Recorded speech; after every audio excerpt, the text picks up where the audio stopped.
ಎಲ್ಲರಿಗೂ ನಮಸ್ಕಾರ ಸ್ನೇಹಿತರೆ.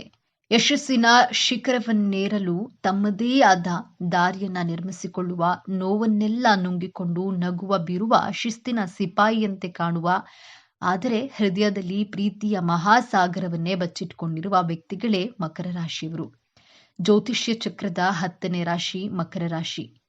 ಕರ್ಮಕಾರಕನಾದ ಶನಿದೇವನ ಆಡಳಿತಕ್ಕೆ ಒಳಪಟ್ಟಿರುವ ಈ ಗಂಭೀರ ಮುಖವಾಡದ ಒಳಗೆ ಅದೆಷ್ಟು ರಹಸ್ಯಗಳಿವೆ, ಅದೆಷ್ಟು ಗುಪ್ತ ಸತ್ಯಗಳಿವೆ. ನೀವು ಮಕರ ರಾಶಿಯವರಾಗಿದ್ರೆ ತಪ್ಪದೆ ಪೂರ್ತಿ ವಿಡಿಯೋ ನೋಡಿ ನಿಮ್ಮ ಜೀವನದ ಕೆಲವು ತಪ್ಪುಗಳನ್ನ ತಿಳಿದುಕೊಂಡು ಮುನ್ನಡೆಯುವ ಸಮಯವಿದು. ಅದಕ್ಕಿಂತ ಮೊದಲು ಜೈ ಶನಿದೇವ ಎಂದು ಕಾಮೆಂಟ್ ಮಾಡಿ. ಸ್ನೇಹಿತರೆ, ರಾಶಿ ಚಕ್ರದಲ್ಲೇ ಅತ್ಯಂತ ಶಿಸ್ತುಬದ್ಧ, ಜವಾಬ್ದಾರಿಯುತ ಮತ್ತು ಮಹತ್ವಾಕಾಂಕ್ಷೆಯ ರಾಶಿಯಾದ ಮಕರ ರಾಶಿಯ ಬಗ್ಗೆ ಇಂದು ನಾವು ಸಂಪೂರ್ಣವಾಗಿ ತಿಳಿದುಕೊಳ್ಳೋಣ. ಮಕರ ರಾಶಿ ಅಂದ್ರೆ ಕಷ್ಟದ ಜೀವನ ಎಂದು ತುಂಬಾ ಜನ ಭಾವಿಸಿದ್ದಾರೆ. ಶನಿಯ ಆಳ್ವಿಕೆಯಲ್ಲಿರುವ ಈ ರಾಶಿಯು ಸದಾ ಕಷ್ಟ ಎದುರಿಸಬಹುದು. ಆದ್ರೆ ಮಕರ ರಾಶಿಯ ಚಿಹ್ನೆ ಪರ್ವತವನ್ನ ಏರುವ ಮೇಕೆ. ಇದು ಕೇವಲ ಒಂದು ಚಿಹ್ನೆಯಲ್ಲ, ಮಕರ ರಾಶಿಯವರ ಜೀವನ ಮತ್ತು ವ್ಯಕ್ತಿತ್ವದ ಸಂಪೂರ್ಣ ಪ್ರತಿಬಿಂಬ. ಮೇಕೆಯಂತೆ ಅವರು ನಿಧಾನವಾಗಿ ಆದರೆ ಸ್ಥಿರವಾಗಿ ತಮ್ಮ ಗುರಿಯತ್ತ ಸಾಗುತ್ತಾರೆ. ಇವರ ಜೀವನದಲ್ಲಿ ಆತುರಕ್ಕೆ, ಆಡಂಬರಕ್ಕೆ ಜಾಗವಿಲ್ಲ. ಇವರ ನಡಿಗೆಯಲ್ಲಿ, ಮಾತಿನಲ್ಲಿ ಒಂದು ರೀತಿಯ ಗಾಂಭೀರ್ಯ ಮತ್ತು ಅಳತೆ ಇರುತ್ತದೆ. ಇವರು ಗುಂಪಿನಲ್ಲಿ ಪ್ರದರ್ಶನ ತೋರಲು ಇಷ್ಟಪಡುವುದಿಲ್ಲ. ಬದಲಾಗಿ ತೆರೆಮರೆಯಲ್ಲಿ ನಿಂತು ಎಲ್ಲವನ್ನ ನಿಯಂತ್ರಿಸಲು ಮತ್ತು ಕಾರ್ಯರೂಪಕ್ಕೆ ತರಲು ಬಯಸ್ತಾರೆ.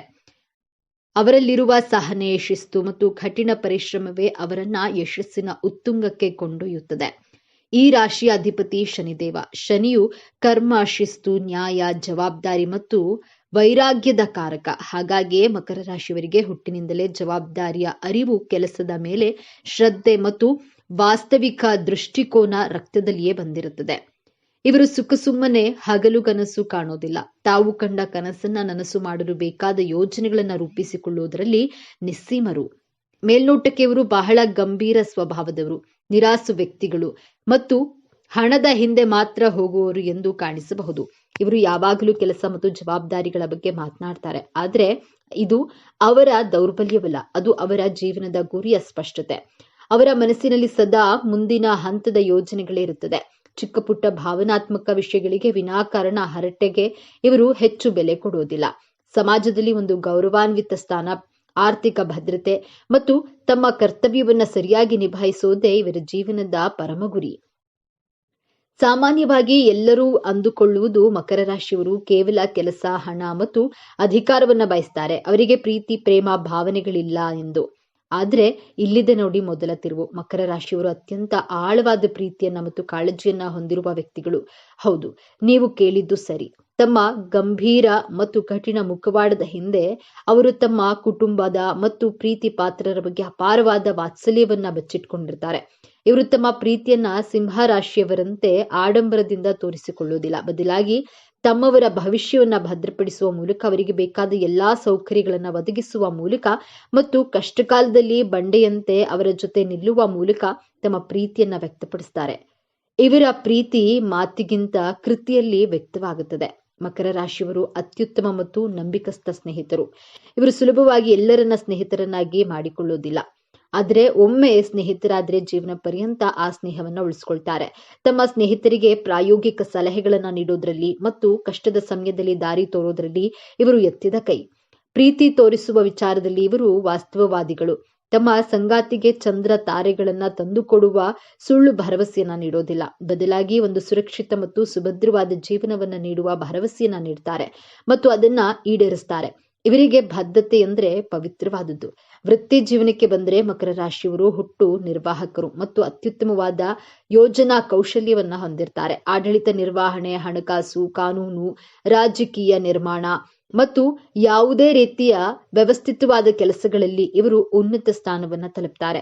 ಶಿಸ್ತು ಮತ್ತು ಸಮಯ ಪ್ರಜ್ಞೆ ಇವರ ಯಶಸ್ಸಿನ ಮೂಲಮಂತ್ರ. ಹಣಕಾಸಿನ ವಿಚಾರದಲ್ಲಿ ಇವರು ಬಹಳ ಜಾಗರೂಕರು ಮತ್ತು ಶಿಸ್ತಿನಿಂದ ಇರ್ತಾರೆ. ಇವರು ದುಂದುವೆಚ್ಚ ಮಾಡುವುದನ್ನ ದ್ವೇಷಿಸ್ತಾರೆ. ಪ್ರತಿಯೊಂದು ರೂಪಾಯಿಯ ಮೌಲ್ಯವನ್ನ ಇವರು ಅರಿತಿರ್ತಾರೆ. ಉಳಿತಾಯ, ಹೂಡಿಕೆ ಮತ್ತು ಸಂಪತ್ತಿನ ನಿರ್ಮಾಣದಲ್ಲಿ ಇವರು ನಿಪುಣರು. ಐಷಾರಾಮಿ ಜೀವನಕ್ಕಿಂತ ಭದ್ರವಾದ ಭವಿಷ್ಯಕ್ಕೆ ಇವರು ಹೆಚ್ಚು ಮಹತ್ವವನ್ನ ನೀಡ್ತಾರೆ. ಪ್ರೀತಿಯ ವಿಷಯದಲ್ಲಿ ಮಕರ ರಾಶಿಯವರದ್ದು ಸ್ಥಿರವಾದ ದಾರಿ. ಇವರು ಸುಲಭವಾಗಿ ಪ್ರೀತಿಯಲ್ಲಿ ಬೀಳೋದಿಲ್ಲ, ಆದರೆ ಒಮ್ಮೆ ಬಿದ್ದರೆ ಆ ಸಂಬಂಧಕ್ಕೆ ಸಂಪೂರ್ಣವಾಗಿ ಬದ್ಧರಾಗಿರ್ತಾರೆ. ಇವರ ಪ್ರೀತಿ ಶಾಂತ ನದಿಯಂತೆ ಆಳ ಮತ್ತು ಗಂಭೀರ.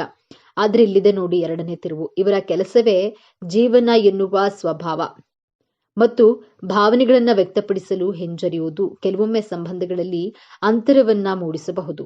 ಇವರು ಯಾವಾಗಲೂ ತಮ್ಮ ಸಂಗಾತಿಯಿಂದ ಜವಾಬ್ದಾರಿಯುತ ನಡವಳಿಕೆಯನ್ನ ನಿರೀಕ್ಷಿಸ್ತಾರೆ. ಸಂಗಾತಿ ತಮ್ಮನ್ನ ಅರ್ಥ ಮಾಡಿಕೊಳ್ಬೇಕು ಎಂದು ಬಯಸ್ತಾರೆಯೇ ಹೊರತು ತಾವೇನು ಬಯಸ್ತೇವೆ ಎಂಬುದನ್ನ ನೇರವಾಗಿ ಹೇಳೋದಿಲ್ಲ. ಇವರ ಮೊಂಡತನ ಮತ್ತು ಕೆಲವೊಮ್ಮೆ ನಿರಾಶವಾದಿ ಧೋರಣೆ ಸಂಗಾತಿಗೆ ಬೇಸರ ತರಿಸಬಹುದು. ತಮ್ಮ ಕೆಲಸದ ಒತ್ತಡವನ್ನ ಬದಿಗಿಟ್ಟು ಸಂಗಾತಿಯ ಭಾವನೆಗಳಿಗೆ ಸಮಯ ಕೊಡುವ ಗುಣವನ್ನ ಬೆಳೆಸಿಕೊಂಡ್ರೆ ಇವರ ಪ್ರೇಮ ಜೀವನವು ಸುಭದ್ರವಾಗಿರುತ್ತೆ. ಮಕರ ರಾಶಿಯವರಿಗೆ ದೌರ್ಬಲ್ಯಗಳೇ ಇರೋದಿಲ್ಲವೇ ಎಂದು ನೋಡೋದಾದ್ರೆ ಖಂಡಿತ ಇವೆ. ವಾಸ್ತವವಾಗಿ ಇವರ ದೊಡ್ಡ ಶಕ್ತಿಯೇ ಕೆಲವೊಮ್ಮೆ ದೊಡ್ಡ ದೌರ್ಬಲ್ಯವಾಗುತ್ತದೆ. ಅತಿಯಾದ ಮೊಂಡತನ, ತಾವು ನಂಬಿದ್ದೇ ಸರಿ, ತಾವು ಹಿಡಿದ ದಾರಿಯೇ ಸರಿ ಎಂದು ವಾದಿಸುತ್ತಾರೆ. ಬದಲಾವಣೆಗೆ ಹೊಂದಿಕೊಳ್ಳುವುದು ಇವರಿಗೆ ಕಷ್ಟ. ನಿರಾಶವಾದ ಎಲ್ಲಾ ವಿಷಯಗಳನ್ನ ಕೆಟ್ಟದ್ದನ್ನೇ ಮೊದಲು ಯೋಚಿಸುವ ಸ್ವಭಾವ ಇವರದ್ದು. ಇದರಿಂದಾಗಿ ಒಳ್ಳೆಯ ಅವಕಾಶಗಳನ್ನು ಕಳೆದುಕೊಳ್ಳುವ ಸಾಧ್ಯತೆ ಇರುತ್ತದೆ. ಕ್ಷಮಿಸದಿರುವುದು, ತಮಗೆ ಯಾರಾದ್ರೂ ದ್ರೋಹ ಮಾಡಿದ್ರೆ ಅದನ್ನ ಇವರು ಸುಲಭವಾಗಿ ಮರೆಯೋದಿಲ್ಲ ಮತ್ತು ಕ್ಷಮಿಸೋದಿಲ್ಲ. ಭಾವನೆಗಳನ್ನ ವ್ಯಕ್ತಪಡಿಸದಿರುವುದು, ತಮ್ಮ ನೋವು, ಪ್ರೀತಿ ಯಾವುದನ್ನೂ ಹೊರಗೆ ತೋರಿಸಿಕೊಳ್ಳುವುದಿಲ್ಲ. ಇದರಿಂದಾಗಿ ಇವರನ್ನ ಅರ್ಥ ಮಾಡಿಕೊಳ್ಳುವುದು ಕಷ್ಟವಾಗುತ್ತೆ. ಮಕರ ರಾಶಿಯವರು ಸಾಮಾನ್ಯವಾಗಿ ಶಿಸ್ತಿನ ಜೀವನ ಶೈಲಿಯಿಂದ ಉತ್ತಮ ಆರೋಗ್ಯವನ್ನ ಹೊಂದಿರ್ತಾರೆ. ಆದ್ರೆ ಇವರಿಗೆ ಮುಖ್ಯವಾಗಿ ಕಾಡುವ ಸಮಸ್ಯೆಗಳು ಮೂಳೆ, ಹಲ್ಲು, ಮೊಣಕಾಲು ಮತ್ತು ಚರ್ಮಕ್ಕೆ ಸಂಬಂಧಿಸಿದ್ದು. ಶನಿಯು ದೇಹದ ಚೌಕಟ್ಟನಾದ ಮೂಳೆಗಳನ್ನ ಪ್ರತಿನಿಧಿಸ್ತಾನೆ. ಅತಿಯಾದ ಕೆಲಸದ ಒತ್ತಡ ಮತ್ತು ಮಾನಸಿಕ ಚಿಂತೆ ಇವರ ಕೀಲುಗಳ ಮೇಲೆ, ವಿಶೇಷವಾಗಿ ಮೊಣಕಾಲಿನ ಮೇಲೆ ಪರಿಣಾಮವನ್ನ ಬೀರಬಹುದು. ಇವರು ತಮ್ಮ ಆಹಾರದಲ್ಲಿ ಕ್ಯಾಲ್ಸಿಯಂ ಯುಕ್ತ ಪದಾರ್ಥಗಳನ್ನ ಸೇವಿಸುವುದು ಮತ್ತು ನಿಯಮಿತವಾಗಿ ವ್ಯಾಯಾಮ ಮಾಡುವುದು ಅತ್ಯಗತ್ಯ. ಬನ್ನಿ ಈಗ ಮಕರ ರಾಶಿಯವರ ಜೀವನದ ಅಂತಿಮ ಮತ್ತು ಅತ್ಯಂತ ದೊಡ್ಡ ತಿರುವಿನ ಬಗ್ಗೆ ಮಾತನಾಡೋಣ. ಶನಿಯ ಆಳ್ವಿಕೆಯಲ್ಲಿರುವ ಇವರು ಜೀವನವನ್ನ ಒಂದು ಕರ್ತವ್ಯ ಮತ್ತು ಜವಾಬ್ದಾರಿ ಎಂದು ಭಾವಿಸ್ತಾರೆ. ಆದ್ರೆ ಜೀವನವು ಇವರಿಗೆ ಒಂದು ಪ್ರಮುಖ ಪಾಠವನ್ನ ಕಲಿಸಲು ಬಯಸುತ್ತೆ. ಅದುವೇ ಸಮತೋಲನ. ಇವರ ಜೀವನದ ದೊಡ್ಡ ಸವಾಲೇ ತಮ್ಮ ವೃತ್ತಿ ಮತ್ತು ವೈಯಕ್ತಿಕ ಜೀವನದ ನಡುವೆ ಸಮತೋಲನವನ್ನ ಕಂಡುಕೊಳ್ಳುವುದು. ಇವರ ಜೀವನದ ಹೋರಾಟ ಹಣ ಸಂಪಾದಿಸೋದ್ರಲ್ಲಾಗ್ಲಿ, ಉನ್ನತ ಸ್ಥಾನಕ್ಕೆ ಏರುವುದಾಗ್ಲಿ ಇರೋದಿಲ್ಲ. ಬದಲಾಗಿ ತಮ್ಮೊಳಗಿನ ಭಾವನೆಗಳನ್ನ ಅರ್ಥ ಮಾಡಿಕೊಂಡು ಅದನ್ನ ತಮ್ಮ ಪ್ರೀತಿ ಪಾತ್ರರೊಂದಿಗೆ ಹಂಚಿಕೊಳ್ಳೋದ್ರಲ್ಲಿ ಇರುತ್ತದೆ. ಯಾವಾಗ ಇವರು ಯಶಸ್ಸಿನ ಜೊತೆಗೆ ಜೀವನದ ಸಣ್ಣ ಪುಟ್ಟ ಸಂತೋಷಗಳನ್ನ ಆನಂದಿಸಲು ಕಲಿಯುತ್ತಾರೋ, ಯಾವಾಗ ತಮ್ಮ ಕಠಿಣ ಮುಖವಾಡವನ್ನ ಕಳಚಿಟ್ಟು ಮನಬಿಚ್ಚಿ ನಗುತ್ತಾರೋ, ಅವಾಗ್ಲೇ ಇವರ ಜೀವನ ಪರಿಪೂರ್ಣವಾಗುತ್ತದೆ. ಜೀವನದ ಯಶಸ್ಸೆಂದ್ರೆ ಕೇವಲ ಗುರಿ ತಲುಪೋದಲ್ಲ, ಆ ಪಯಣವನ್ನ ಆನಂದಿಸೋದು ಎಂಬುದನ್ನ ಅರಿತಾಗ ಇವರು ಜಗತ್ತಿನ ನಿಜವಾದ ಸಂತೋಷವನ್ನ ಕಾಣ್ತಾರೆ. ಮಕರ ರಾಶಿಯವರು ತಮ್ಮ ಜೀವನವನ್ನ ಇನ್ನಷ್ಟು ಉತ್ತಮಪಡಿಸಿಕೊಳ್ಳಲು ಕೆಲವು ಸಲಹೆಗಳು ಹೀಗಿವೆ. ಹೊಂದಿಕೊಳ್ಳೋದನ್ನ ಕಲಿಯಿರಿ. ಯಾವಾಗಲೂ ನಿಮ್ಮ ದಾರಿಯೇ ಸರಿ ಎಂದು ಭಾವಿಸಬೇಡಿ. ಇತರರ ಸಲಹೆಗಳಿಗೂ ಕಿವಿಗೊಡಿ. ಭಾವನೆಗಳನ್ನ ಹಂಚಿಕೊಳ್ಳಿ. ನಿಮ್ಮ ನೋವು, ನಲಿವುಗಳನ್ನ ನಿಮ್ಮ ಸಂಗಾತಿ ಮತ್ತು ಸ್ನೇಹಿತರೊಂದಿಗೆ ಹಂಚಿಕೊಳ್ಳಿ. ಅದು ನಿಮ್ಮ ಮನಸ್ಸನ್ನ ಹಗುರಗೊಳಿಸುತ್ತದೆ. ವಿಶ್ರಾಂತಿ ತೆಗೆದುಕೊಳ್ಳಿ. ಕೆಲಸದ ಮಧ್ಯೆ ವಿರಾಮ ತೆಗೆದುಕೊಳ್ಳಿ. ಕುಟುಂಬದೊಂದಿಗೆ ಸಮಯ ಕಳೆಯಿರಿ. ಶನಿದೇವನ ಆರಾಧನೆ, ಪ್ರತಿ ಶನಿವಾರ ಶನಿದೇವನಿಗೆ ಎಳ್ಳೆಣ್ಣೆ ದೀಪವನ್ನ ಹಚ್ಚೋದ್ರಿಂದ ಮತ್ತು ಓಂ ಶನೇಶ್ವರಾಯ ನಮಃ ಅಂತ ಮಂತ್ರವನ್ನ ಪಠಿಸೋದ್ರಿಂದ ಮನಸ್ಸಿಗೆ ಸ್ಥಿರತೆ ಮತ್ತು ಧನಾತ್ಮಕ ಶಕ್ತಿ ಲಭಿಸುತ್ತದೆ. ಹಾಗಾದ್ರೆ ಮಕರ ರಾಶಿ ಅಂದ್ರೆ ಕೇವಲ ಕೆಲಸ, ಶಿಸ್ತು, ಮೊಂಡುತನ ಅಲ್ಲ. ಅವರೊಳಗಿನ ಒಂದು ಬಂಡೆಯಂತಹ ಸ್ಥಿರವಾದ ಪ್ರೀತಿ ಇದೆ. ಜವಾಬ್ದಾರಿಯನ್ನು ಹೊರುವ ಅದ್ಭುತ ಶಕ್ತಿ ಇದೆ ಮತ್ತು ಎಲ್ಲದಕ್ಕಿಂತ ಹೆಚ್ಚಾಗಿ ಶೂನ್ಯದಿಂದ ಶಿಖರಕ್ಕೇರುವ ಅಸಾಧಾರಣ ಛಲವಿದೆ. ಮೇಲ್ನೋಟಕ್ಕೆ ಕಲ್ಲು ಬಂಡೆಯಂತೆ ಕಠಿಣವಾಗಿ ಕಂಡರೂ ಅವರು ತಮ್ಮ ಪ್ರೀತಿ ಪಾತ್ರರಿಗೆ ಆಶ್ರಯ ನೀಡುವ ದೊಡ್ಡ ಪರ್ವತ. ಮುಂದಿನ ಬಾರಿ ನೀವು ಯಾವುದೇ ಮಕರ ರಾಶಿಯವರನ್ನ ಭೇಟಿಯಾದಾಗ ಅವರ ಗಂಭೀರತೆಯ ಹಿಂದಿರುವ ಆ ಕಾಳಜಿಯುಳ್ಳ ಹೃದಯವನ್ನ ಅರ್ಥ ಮಾಡಿಕೊಳ್ಳಲು ಪ್ರಯತ್ನಿಸಿ. ಇದೇ ತರಹದ ಜ್ಯೋತಿಷ್ಯಕ್ಕೆ ಸಂಬಂಧಪಟ್ಟಂತಹ ವಿಡಿಯೋ ನೋಡಲು ನಮ್ಮ ಚಾನೆಲ್ಗೆ ಸಬ್ಸ್ಕ್ರೈಬ್ ಆಗಿ, ವಿಡಿಯೋ ಲೈಕ್ ಮಾಡಿ, ಶೇರ್ ಮಾಡಿ. ಜ್ಯೋತಿಷ್ಯದ ಪ್ರಕಾರ ಕೆಲವು ರಾಶಿಯ ಜನರಿಗೆ 2026ರ ವರ್ಷವು ತುಂಬಾ ಅದೃಷ್ಟವನ್ನ ತರಲಿದೆ. ಹಾಗಾಗಿ ಮಕರ ರಾಶಿಯವರಿಗೆ ಮುಂದಿನ ವರ್ಷ ಹೇಗಿರಲಿದೆ? ವೃತ್ತಿ ಮತ್ತು ಆರ್ಥಿಕ ವಿಚಾರದಲ್ಲಿ ಪ್ರಯೋಜನಗಳಿವೆಯಾ? ನಿಮ್ಮ ಆರ್ಥಿಕ, ಶೈಕ್ಷಣಿಕ, ಆರೋಗ್ಯ, ಉದ್ಯೋಗ, ಕುಟುಂಬ, ವೃತ್ತಿ, ವ್ಯಾಪಾರದ ಬದುಕು ಹೇಗಿರಲಿದೆ ಅನ್ನೋದರ ವಾರ್ಷಿಕ ರಾಶಿಫಲ ನೋಡೋಣ ಬನ್ನಿ. 2025ರವರೆಗೆ ಬಹಳ ಕಷ್ಟಪಟ್ಟಿರುವಂತಹ ರಾಶಿ ಅಂದ್ರೆ ಅದು ಮಕರ ರಾಶಿ. 2026ನೇ ವರ್ಷ ಬಂದಿರೋದೇ ನಿಮಗೋಸ್ಕರ ಎಂದೇ ಹೇಳಬಹುದು. ಇನ್ನು ನಿಮ್ಮ ಜೀವನದಲ್ಲಿ ಗೆಲುವನ್ನ ಸಾಧಿಸಲು, ಸುಖವಾಗಿರಲು, ನಿಮ್ಮ ಜೀವನವೆಂಬ ಯುದ್ಧವನ್ನ ಗೆಲ್ಲಲು ಈ 5 ವಿಚಾರಗಳನ್ನ ತುಂಬಾ ಎಚ್ಚರಿಕೆ ವಹಿಸಬೇಕು. ಈ ವಿಚಾರಗಳ ಬಗ್ಗೆ ವಿಡಿಯೋದಲ್ಲಿ ನೋಡೋಣ ಬನ್ನಿ. ಅದಕ್ಕೂ ಮುಂಚೆ ನೀವಿನ್ನು ನಮ್ಮ ಚಾನೆಲ್ಗೆ ಸಬ್ಸ್ಕ್ರೈಬ್ ಆಗಿಲ್ಲ ಅಂದ್ರೆ ಈಗಲೇ ಸಬ್ಸ್ಕ್ರೈಬ್ ಆಗಿ, ಹಾಗೆ ವಿಡಿಯೋಗೆ ಲೈಕ್ ಮಾಡಿ, ವಿಡಿಯೋವನ್ನ ಸ್ಕಿಪ್ ಮಾಡದೆ ಕೊನೆಯ ತನಕ ನೋಡಿ. ವರ್ಷ ಭವಿಷ್ಯ ಮಕರ ರಾಶಿಗೆ ಯಾವ ರೀತಿ ಇರುತ್ತೆ ಅಂದ್ರೆ, ಶನಿ ಏನು ನಿಮ್ಮ ರಾಶಿಯನ್ನ ಬಿಟ್ಟು ಮುಂದಕ್ಕೆ ಹೋಗ್ತಾನಲ್ಲ, ಆಗ ಆದಾಯದ ಗ್ರಾಫ್ ನಿಮ್ಮದು ಮೇಲಕ್ಕೆ ಹೋಗುತ್ತೆ. ಎಲ್ಲಾ ಕೆಲಸದಲ್ಲಿ ನಿಮಗೆ ಸಕ್ಸಸ್ ಸಿಗುತ್ತೆ. ಹಾಗೆ ಸಂತಾನ ಫಲಕ್ಕೆ ಮಕರ ರಾಶಿಯಲ್ಲಿ ಯಾರಾದ್ರೂ ನಿರೀಕ್ಷಿಸ್ತಾ ಇದ್ರೆ ಖಂಡಿತವಾಗಿಯೂ ಕೂಡ ಸಂತಾನ ಫಲ ಪ್ರಾಪ್ತಿಯಾಗುವಂತಹ ಎಲ್ಲಾ ರೀತಿಯ ಚಾನ್ಸಸ್ ಇದೆ. ಆರೋಗ್ಯದಲ್ಲಿ ಸುಧಾರಣೆ ಆಗುತ್ತೆ. ಮಕರ ರಾಶಿಯವರು ಈ ವರ್ಷ ಪೂರ್ತಿಯಾಗಿ ಸಂತೋಷದಿಂದ ಇರ್ತೀರಿ ಅಂತ ಕಾಣಿಸುತ್ತಾ ಇದೆ. ಮಕರ ರಾಶಿಯವರು ನೀವು ಸ್ವಲ್ಪ ಆನ್ಲೈನ್ ಬೆಟ್ಟಿಂಗ್ ಮೇಲೆ ಜೂಜು ಆಡುವಂಥದ್ದು, ಆಮೇಲೆ ಶೇರ್ ಮಾರುಕಟ್ಟೆಯಲ್ಲಿ ಹಣ ಹಾಕುವಂಥದ್ದು, ಖಂಡಿತವಾಗ್ಲಿಯೂ ಇದು ಯಾವುದೂ ಕೂಡ ನಿಮಗೆ ಲಾಭವನ್ನಂತೂ ತಂದು ಕೊಡೋದಿಲ್ಲ. ಇದರಿಂದ ನಷ್ಟವನ್ನು ಅನುಭವಿಸುವ ಚಾನ್ಸಸ್ ಮಕರ ರಾಶಿಯವರಿಗೆ ಜಾಸ್ತಿ ಇದೆ. ಹಾಗಾಗಿ ಯಾವುದೇ ಕಾರಣಕ್ಕೂ ಆನ್ಲೈನ್ ಬೆಟ್ಟಿಂಗ್ ಅನ್ನ ಆಡೋದಕ್ಕೆ ಹೋಗಬೇಡಿ. ವ್ಯಾಪಾರದಲ್ಲಿ ಹೊಸ ಬದಲಾವಣೆ ಆಗ್ತದೆ. ಮಕರ ರಾಶಿಯವರಿಗೆ 7.5 ವರ್ಷ ಶನಿ 7.5 ಮುಗಿತಾ ಇದೆ. ಅದರಿಂದ ನೆಮ್ಮದಿ ಸಿಗುತ್ತಾ ಅಂದ್ರೆ ಖಂಡಿತವಾಗಿಯೂ ಕೂಡ ಈ 7.5 ಮುಗಿದಾದ ನಂತರ ನೆಮ್ಮದಿಯ ಜೀವನ ನಿಮ್ಮದಾಗುತ್ತೆ. ಆರೋಗ್ಯದಲ್ಲಿ ಸಮಸ್ಯೆಗಳು ಕಡಿಮೆಯಾಗುತ್ತೆ.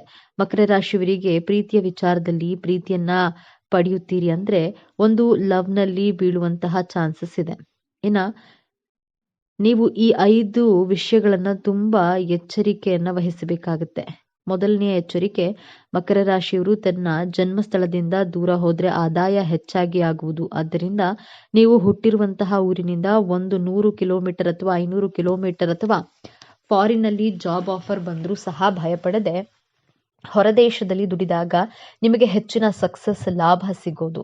ಮಕರ ರಾಶಿಯವರು ತಾನು ಹುಟ್ಟಿದ ಊರಿನ ಮೇಲೆ ವಿಶೇಷವಾದಂತಹ ಪ್ರೀತಿಯನ್ನ ಇಟ್ಕೊಂಡಿರ್ತೀರ. ಆದರೂ ಸಹ ನೀವು ಹೆಚ್ಚಿನ ಹಣ ಸಂಪಾದನೆ ಮಾಡಬೇಕು, ಹೆಸರು ಕೀರ್ತಿಯನ್ನ ಗಳಿಸಬೇಕು ಅನ್ಕೊಂಡಿದ್ರೆ ಖಂಡಿತವಾಗಿಯೂ ಸ್ಥಾನ ಪರಿವರ್ತನೆ ಆಗಲೇಬೇಕು.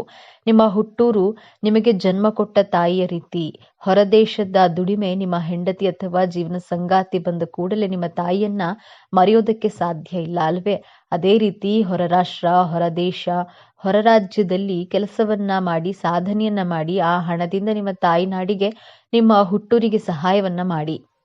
ಹುಟ್ಟೂರಿನಲ್ಲೇ ಇದ್ದು ಭೂಮಿಗೆ ಭಾರವಾಗಿ ಬದುಕೋದ್ರಿಂದ ಹೊರಗಡೆ ಹೋಗಿ ದುಡಿದು ನಿಮ್ಮ ತಾಯಿಗೂ ತಾಯಿನಾಡಿಗೂ ಹೆಮ್ಮೆಯನ್ನ ತರಬೇಕು ಎಂಬಂತಹ ಸಂಕಲ್ಪವನ್ನ ದೃಢವಾಗಿ ಮಾಡಿ. ಎರಡನೆಯ ಎಚ್ಚರಿಕೆ, ಸಂಬಂಧಿಕರು, ಕುಟುಂಬದವರು, ಸ್ನೇಹಿತರು ವ್ಯಂಗ್ಯ ಮಾತುಗಳನ್ನ ಕಿವಿಯಲ್ಲಿ ಹಾಕಿಕೊಳ್ಬೇಡಿ. ವ್ಯಂಗ್ಯವಾಗಿ ಮಾತನಾಡುವ ನಿಮ್ಮ ಅಕ್ಕ ತಂಗಿನೇ ಆದ್ರೂ ಸರಿ, ಸಂಬಂಧಿಕರೇ ಆಗಿದ್ರು, ಅಧಿಕಾರಿಗಳು, ಕೋವರ್ಕರ್ಸ್ ಯಾರಾದ್ರೂ ಸರಿ, ಅವರ ಮಾತುಗಳನ್ನ ನೆಗ್ಲೆಕ್ಟ್ ಮಾಡಿ. ಕೇಳಿಸಿದ್ರು ಕೇಳಿಸದ ಹಾಗೆ ಇರಬೇಕಾಗತ್ತೆ. ನಿನಗೆ ವಯಸ್ಸಾಗ್ತಿದೆ, ಏನ್ ಸಾಧನೆ ಮಾಡಿಲ್ಲ ಅಂತ ಹೇಳಿದ್ರೆ ತಲೆ ಕೆಡಿಸ್ಕೊಳ್ಬೇಡಿ. ನಿಮ್ಮ ತಾಕತ್ತು, ನಿಮ್ಮ ಶಕ್ತಿ, ನಿಮ್ಮ ಸಾಮರ್ಥ್ಯ, ನಿಮ್ಮ ಟ್ಯಾಲೆಂಟ್ ನಿಮಗೆ ಗೊತ್ತು. ಅವರಿಗೇನು ಗೊತ್ತಿರುತ್ತೆ ಅಲ್ವಾ? ಆದ್ದರಿಂದ ನಿಮ್ಮ ಸಾಮರ್ಥ್ಯದ ಮೇಲೆ ನಂಬಿಕೆಯನ್ನ ಇಟ್ಟು ಬೇರೆಯವರ ನಿರ್ಲಕ್ಷ್ಯದ ಮಾತುಗಳನ್ನ ಇಗ್ನೋರ್ ಮಾಡುವಂತಹ ಸಂಕಲ್ಪವನ್ನ ಮಾಡಬೇಕಾಗುತ್ತೆ. ಹಾಲಿಗೆ ಒಂದೇ ಒಂದು ಹನಿ ಹುಳಿ ಹಿಂಡಿದ್ರೆ ಸಾಕು, ಆ ಹಾಲು ಒಡೆದು ಹೋಗುತ್ತೆ. ನೀವು ಈ ರೀತಿ ನೆಗೆಟಿವ್ ಆಗಿ ಮಾತನಾಡುವವರ ಕಡೆಗೆ ಕಿವಿಗೊಡದೆ ನಿಮ್ಮ ಗೋಲ್ ಕಡೆಗೆ ಫೋಕಸ್ಡ್ ಆಗಿರ್ಬೇಕಾಗತ್ತೆ. ಮೂರನೆಯ ಎಚ್ಚರಿಕೆ, ಹಾರ್ಡ್ ವರ್ಕ್ ಮಾಡುವಂತಹ ಭರದಲ್ಲಿ ಆರೋಗ್ಯವನ್ನ ಕೆಡಿಸ್ಕೊಳ್ಳೋದಕ್ಕೆ ಹೋಗ್ಬೇಡಿ. ಆರೋಗ್ಯ ಚೆನ್ನಾಗಿದ್ರೆ ನೀವು ಜೀವನದಲ್ಲಿ ಯಾವ ಸಾಧನೆಯನ್ನಾದ್ರೂ ಮಾಡಬಹುದು, ಹಣವನ್ನ ಸಹ ದುಡಿಯಬಹುದು. ಆದ್ರೆ ಆರೋಗ್ಯವನ್ನ ಚೆನ್ನಾಗಿ ಇಟ್ಕೊಂಡ್ರೆ ಮಾತ್ರ ಹಣವನ್ನ ದುಡಿಯಲು ಸಾಧ್ಯ. ನಿಮ್ಮ ಮಾನಸಿಕ ಹಾಗೂ ದೈಹಿಕ ಆರೋಗ್ಯದ ಕಡೆಗೆ ಹೆಚ್ಚಿನ ಗಮನವನ್ನ ಕೊಡಿ. ನಿಮ್ಮ ಮನಸ್ಸಿಗೆ ಅನಿಸಿದ ಹಾಗೆ ಮನಸ್ಫೂರ್ತಿಯಾಗಿ ಕೆಲಸವನ್ನ ಮಾಡಿ. ನಿಮಗೆ ಇಷ್ಟವಾದಂತಹ ಊಟವನ್ನ ಮಾಡಿ. ಬೇರೆಯವರಿಗೋಸ್ಕರ ಕಾಂಪ್ರಮೈಸ್ ಮಾಡಿಕೊಳ್ಳೋದು, ಅಡ್ಜಸ್ಟ್ ಮಾಡಿಕೊಳ್ಳೋದು, ನಿಮ್ಮ ಮನದಾಳದ ಇಚ್ಛೆಗಳಿಗೆ ವಿರುದ್ಧವಾಗಿ ನಡೆದುಕೊಳ್ಬೇಡಿ. ನಂತರ ಪಶ್ಚಾತ್ತಾಪವನ್ನ ಪಡೋ ಹಾಗಿಲ್ಲ. ನನ್ನ ಆರೋಗ್ಯವನ್ನ ಕಾಪಾಡಿಕೊಳ್ತೇನೆ ಅಂತ ಸಂಕಲ್ಪ ಮಾಡಿ. ನೀವು ಮಾನಸಿಕವಾಗಿ ಕುಗ್ಗಿದಾಗ ಇದು ನಿಮ್ಮ ದೈಹಿಕ ಆರೋಗ್ಯದ ಮೇಲೆಯೂ ಸಹ ಪ್ರಭಾವವನ್ನ ಬೀರುತ್ತೆ. ಆದ್ದರಿಂದ ಏನೇ ಕಷ್ಟ ಬಂದ್ರೂ ನಗುಮುಖದಿಂದ ಸ್ವಾಗತಿಸಿ ಮೆಂಟಲಿ, ಫಿಸಿಕಲಿ ಬ್ಯಾಲೆನ್ಸ್ಡ್ ಆಗಿರುವಂತಹ ಸಂಕಲ್ಪವನ್ನ ಮಾಡಿ. ನಾಲ್ಕನೆಯದಾಗಿ, ನಾನು ಒಂದು ಹೊಸ ಮನೆಯನ್ನ ಕಟ್ಟಲೇಬೇಕು ಎಂಬಂತಹ ದೃಢ ಸಂಕಲ್ಪವನ್ನ ಮಾಡಿ. ಏನೇ ಆಗ್ಲಿ ನನಗೆ ಸ್ವಂತ ಮನೆ ಅಥವಾ ಹೊಸ ವೆಹಿಕಲ್ ಅನ್ನ ಪರ್ಚೇಸ್ ಮಾಡಬೇಕು ಅಂದ್ಕೊಳ್ಳಿ. ಮಕರ ರಾಶಿಯವರು 2 ಅಥವಾ 3 ಸೈಟ್ಗಳಿದ್ರೂ ಮನೆ ಕಟ್ಟೋದಕ್ಕೆ ಸಾಧ್ಯವಾಗೋದಿಲ್ಲ, ಅಥವಾ ಸ್ವಂತ ಮನೆ ಇದ್ರೂ ಸಹ ಆ ಮನೆಯನ್ನ ಮಾರುವಂತಹ ಪರಿಸ್ಥಿತಿಗಳು ಸೃಷ್ಟಿಯಾಗುತ್ತವೆ, ಅಥವಾ ಕಾರಣಾಂತರಗಳಿಂದ ಸ್ವಂತ ಮನೆ ಇದ್ರೂ ಬಾಡಿಗೆ ಮನೆಯಲ್ಲಿ ವಾಸವಾಗಿರುವಂತಹ ಪರಿಸ್ಥಿತಿ. ಆದ್ದರಿಂದ ಸಂಕಲ್ಪವನ್ನ ಸ್ಟ್ರಾಂಗ್ ಆಗಿ ಮಾಡ್ಕೊಳ್ಳಿ. ಹಳೆಯ ವಾಹನಗಳನ್ನ ಓಡಿಸ್ತಾ ಇದ್ರೆ ಹೊಸ ವಾಹನ ಖರೀದಿ ಮಾಡಬೇಕು, ಸ್ವಂತ ಮನೆ ಕಟ್ಟಲೇಬೇಕು ಎಂಬಂತಹ ದೃಢ ಸಂಕಲ್ಪವನ್ನ ಮಾಡಿ. ಅಯ್ಯೋ ನನ್ನ ಹಣೆ ಬರಹ ಸರಿ ಇಲ್ಲ, ನನ್ನ ಹಣೆ ಬರಹ ಇಷ್ಟೇನೆ ಅಂತ ನೆಗೆಟಿವ್ ಆಗಿ ಯೋಚನೆ ಮಾಡೋದನ್ನ ಬಿಡಬೇಕಾಗುತ್ತೆ. ನನ್ನ ಕೈಯಲ್ಲಿಯೂ ಸಾಧ್ಯ ಎಂದು ಅಸಾಧ್ಯವಾದದ್ದನ್ನ ಸಾಧ್ಯವಾಗಿಸುವಂತಹ ದೃಢ ಸಂಕಲ್ಪವನ್ನ ಮಾಡಿ ನೋಡಿ. ನಿಮ್ಮ ಆಸೆಗಳು ಖಂಡಿತವಾಗಿಯೂ ನೆರವೇರಿಸಿಕೊಳ್ಳಬಹುದು. 5ನೇಯದ್ದಾಗಿ, ನಿಮ್ಮ ಮೇಲೆ ಅಧಿಕಾರ ಚಲಾಯಿಸುವ ನಿಮ್ಮ ಮೇಲಧಿಕಾರಿಗಳು, ನಿಮ್ಮ ಬಾಸ್, ನಿಮ್ಮ ಕೋವರ್ಕರ್ಸ್ ಯಾರಾದರೂ ಸರಿ ನಿಮಗೆ ತೊಂದರೆಯನ್ನ ಕೊಡ್ತಾ ಇದ್ರೆ ಅವರನ್ನ ನೀವು ಇಗ್ನೋರ್ ಮಾಡಲೇಬೇಕು. ನಿಮ್ಮ ಸ್ಟ್ರೈಟ್ ಫಾರ್ವರ್ಡ್ ಆಗಿ ಮಾತನಾಡ್ತೀರಾ, ಸತ್ಯವನ್ನ ಮಾತನಾಡುವವರಿಗೆ ಶತ್ರುಗಳು ತುಂಬಾ ಜಾಸ್ತಿನೇ ಇರ್ತಾರೆ, ಹಾಗೂ ತುಂಬಾ ರಿಸರ್ವ್ಡ್ ಆಗಿರ್ತೀರಾ ನೀವು. ಆದ್ದರಿಂದಲೇ ಅಧಿಕಾರಿಗಳು, ನಿಮ್ಮ ಕೋವರ್ಕರ್ಸ್ ನಿಮ್ಮ ಮೇಲೆ ಅಧಿಕಾರವನ್ನ ಚಲಾಯಿಸಿದ್ರು ಎದುರು ಮಾತನಾಡದೆ ಅವರನ್ನ ಅವಾಯ್ಡ್ ಮಾಡಿ. ಅವಶ್ಯಕತೆ ಇದ್ರೆ ಮಾತ್ರ ಅವರಿಗೆ ಎದುರು ಉತ್ತರವನ್ನ ಕೊಡಿ, ಇಲ್ಲದಿದ್ರೆ ಆ ಜಾಗವನ್ನ ಖಾಲಿ ಮಾಡಿ. ನಿಮ್ಮ ಜೀವನದಲ್ಲಿ ಈ ನಿಯಮಗಳನ್ನ ಪಾಲಿಸಿ ನೋಡಿ. ನಿಮ್ಮ ಯಶಸ್ಸು ಗೆಲುವನ್ನ ತಡೆಯಲು ಯಾರಿಂದಲೂ ಸಾಧ್ಯವಾಗೋದಿಲ್ಲ. ನಾವು ಈ ಭೂಮಿ ಮೇಲೆ ಹುಟ್ಟಿದ ಮೇಲೆ ಏನನ್ನು ಮಾಡದೆ ಸಾಯಬಾರದು. ಏನನ್ನಾದ್ರೂ ನಮ್ಮದು ಅಂತ ಐಡೆಂಟಿಟಿ ಕ್ರಿಯೇಟ್ ಮಾಡಬೇಕು. ಹೆಸರು, ಕೀರ್ತಿ, ಸಾಧನೆಯನ್ನ ಮಾಡಿ ಇತಿಹಾಸವನ್ನ ಸೃಷ್ಟಿಸಿ ಸಾಯಬೇಕು. ಆಗಲೇ ಈ ಮಾನವ ಜನ್ಮಕ್ಕೆ ಸಾರ್ಥಕತೆ ಸಿಗೋದು. ಈ ಸಾರ್ಥಕತೆಯ ಜೀವನ ನಿಮ್ಮದಾಗ್ಲಿ ಅಂತ ಆಶಿಸ್ತೇನೆ. ಮಕರ ರಾಶಿಯವರಿಗೆ ಶುಭ ಫಲಕ್ಕಾಗಿ ಸರಳ ಪರಿಹಾರಗಳು. ಮಹಾಮೃತ್ಯುಂಜಯ ಮಂತ್ರ. ಪ್ರತಿದಿನ ಮಹಾಮೃತ್ಯುಂಜಯ ಮಂತ್ರವನ್ನ ಪಠಿಸೋದ್ರಿಂದ ಅಥವಾ ಕೇಳೋದ್ರಿಂದ ಮಾತಿನ ಮೇಲೆ ಹಠೋತಿ ಸಾಧಿಸುವಿರಿ. ಹಣಕಾಸಿನ ತೊಂದರೆ ಉಂಟಾಗೋದಿಲ್ಲ. ಈ ದಾನಗಳಿಂದ ಶುಭ ಫಲ. ಕಡಲೆ ಬೇಳೆ ಮತ್ತು ಹಳದಿ ವಸ್ತ್ರವನ್ನ ದಾನ ನೀಡೋದ್ರಿಂದ ಕೆಲಸ ಕಾರ್ಯಗಳಲ್ಲಿ ಜಯ ಲಭಿಸುತ್ತದೆ. ದೇವಸ್ಥಾನ ಮತ್ತು ದೇವರ ಪೂಜೆ. ಶ್ರೀ ವಿಷ್ಣು ದೇವಾಲಯದಲ್ಲಿ ಪೂಜೆ ಮಾಡಿಸಿದ್ದಲ್ಲಿ ಉತ್ತಮ ಆರೋಗ್ಯ ಲಭಿಸುತ್ತೆ. ಶ್ರೀ ಪಂಚಮುಖಿ ಆಂಜನೇಯ ಸ್ವಾಮಿ ಪೂಜೆ ಮಾಡೋದ್ರಿಂದ ಮನದ ಆತಂಕ ದೂರವಾಗಲಿದೆ. ದಂಪತಿ ನಡುವೆ ಉತ್ತಮ ಸಾಮರಸ್ಯ ಏರ್ಪಡುತ್ತದೆ. ಈ ಬಣ್ಣದ ಕರವಸ್ತ್ರ ಉಪಯೋಗಿಸಿ. ಹಸಿರು ಮತ್ತು ನೀಲಿ ಬಣ್ಣದ ಕರವಸ್ತ್ರ ಬಳಸಿದ್ರೆ ನಿರೀಕ್ಷಿತ ಫಲಗಳು ದೊರೆಯಲಿದೆ. ಇವತ್ತಿನ ಈ ವಿಡಿಯೋವನ್ನ ಮುಗಿಸ್ತಾ ಇದ್ದೇನೆ. ಎಲ್ಲರಿಗೂ ಶುಭವಾಗ್ಲಿ. ಈ ವಿಚಾರಗಳನ್ನ ನಿಮಗೆ ಇಷ್ಟ ಆಗಿದೆ ಅಂತ ಭಾವಿಸ್ತೇನೆ. ಇಷ್ಟ ಆಗಿದ್ರೆ ನಮ್ಮ ಚಾನೆಲ್ಗೆ ತಪ್ಪದೆ ಸಬ್ಸ್ಕ್ರೈಬ್ ಮಾಡಿಕೊಳ್ಳಿ. ವಿಡಿಯೋಗೆ ಒಂದು ಲೈಕ್ ಕೊಡೋದನ್ನ ಮರಿಬೇಡಿ. ಈ ವಿಡಿಯೋವನ್ನ ನಿಮ್ಮ ಫ್ರೆಂಡ್ಸ್ ಅಂಡ್ ಫ್ಯಾಮಿಲಿ ಗ್ರೂಪ್ಸ್ ನಲ್ಲಿ ಹೆಚ್ಚು ಶೇರ್ ಮಾಡಿ. ಎಲ್ಲರೂ ಭಕ್ತಿಯಿಂದ ಓಂ ಶ್ರೀ ಶನೇಶ್ವರ ನಮಃ ಅಂತ ಕಾಮೆಂಟ್ ಮಾಡಿ. ಧನ್ಯವಾದಗಳು.